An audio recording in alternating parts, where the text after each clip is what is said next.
Indonesia bersiap memasuki masa endemi COVID-19. Presiden Joko Widodo mengatakan pengumuman resmi terkait keputusan perubahan status dari pandemi menjadi endemi COVID-19 akan disampaikan pada bulan ini. Langkah itu dilakukan selaras dengan kebijakan WHO yang sudah lebih dulu mencabut status kedaruratan kesehatan COVID-19. Nah, tapi endemi bukan hanya status pemirsa. Ada sejumlah konsekuensi yang mengikuti penerapan perubahan dari pandemi menjadi endemi virus corona, mulai dari biaya berobat pasien COVID-19 yang sudah tidak lagi gratis alias bayar sendiri, hingga aturan yang semakin longgar. Selengkapnya kita akan bahas dalam pandemi jadi endemi, pasien COVID-19 bayar sendiri. Kita lihat slide yang pertama.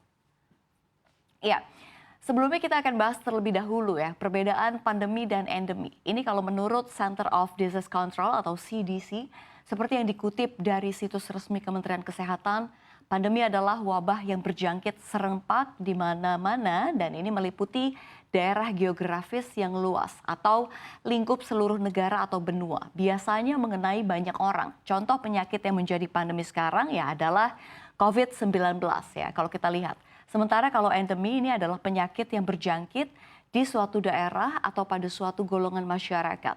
Endemi ini merupakan keadaan di mana kemunculan suatu penyakit yang konstan atau penyakit tersebut biasa ada pada suatu populasi dalam suatu area geografis tertentu. Contohnya penyakitnya adalah demam berdarah dengue atau DBD ya kalau kita lihat. Ini kalau kita lihat ya. Dan kalau kita lihat pemirsa secara sederhana, endemi adalah wabah penyakit yang secara konsisten ada tetapi terbatas pada wilayah tertentu sehingga penyebaran penyakit dapat dikendalikan dan tingkat penularan dapat diprediksi sehingga perubahan kondisi ke endemi tidak terjadi secara tiba-tiba. Pada dasarnya kondisi atau status endemi ini diperoleh jika suatu penyakit dinyatakan berada di fase endemi apabila infeksi harian nasional bisa ditekan hingga di bawah 1.000 kasus baru. Endemi bukan hanya status, ada sejumlah konsekuensi yang mengikuti penerapan perubahan dari pandemi menjadi endemi virus corona. Apa saja? Kita lihat ke slide berikutnya. Ya, salah satu dampak besar perubahan status dari pandemi ke endemi adalah pemerintah nggak lagi menanggung biaya perawatan pasien COVID-19. Artinya pengobatan virus corona akan jadi berbayar. Kita baca kutipan dari Pak Jokowi ya. Ini kita baca sama-sama pemirsa. Ini hati-hati, kalau sudah masuk endemi, kalau kena COVID-19 bayar, saat ini masih ditanggung pemerintah. Begitu masuk endemi, jangan tepuk tangan dulu ya. Sakit COVID akan berbayar. Itulah konsekuensinya. Nah, Jokowi ini meminta masyarakat bersyukur begitu ya, lantaran dengan adanya perubahan status dari pandemi ke endemi ini menandakan bahwa situasi wabah virus corona di Indonesia sudah membaik. Berikut ada konsekuensi lainnya, kita akan lihat ke slide berikutnya. Ya. Tak hanya pengobatan COVID-19 yang berbayar, pada masa endemi nantinya vaksin virus corona juga nggak lagi diberikan secara cuma-cuma. Ini Menko PMK Muhadjir Effendi mengatakan nantinya vaksinasi bakal dibebankan kepada masing-masing individu.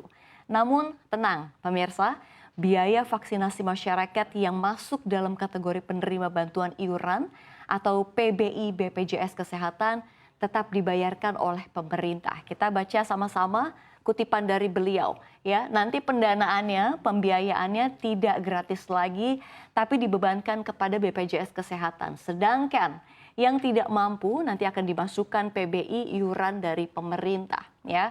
Lanjut, Menko PMK Muhadjir Effendi juga mengungkapkan bahwa anggaran pendapatan dan belanja negara atau APBN tidak selamanya mampu menanggung pembiayaan penanganan COVID-19. Jadi inilah alasannya sehingga pemerintah membuka opsi vaksin berbayar. Sebelumnya Menteri Kesehatan Budi Gunadi Sadikin mengatakan vaksin booster COVID-19 kemungkinan akan dikenakan harga Rp100.000 per dosis pada masa endemi. Dan nantinya pemerintah akan menganjurkan masyarakat untuk melakukan vaksinasi booster ulang setiap 6 bulan sekali. Nah, lantas ketika kita sudah memasuki masa endemi, apa saja sih yang harus kita lakukan? Kini kita beralih ke slide berikutnya. Ya, Menteri Kesehatan Budi Gunadi Sadikin ini menjelaskan bahwa virus penyebab COVID-19 tidak akan benar-benar hilang sehingga masyarakat harus belajar hidup dengan virus tersebut.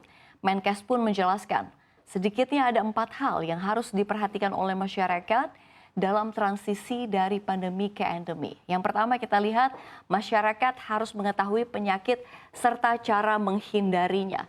Lalu yang kedua kita lihat, harus mengetahui cara mendeteksi penyakit. Berikutnya ada juga kita harus mengetahui obat atau antivirus itu sendiri.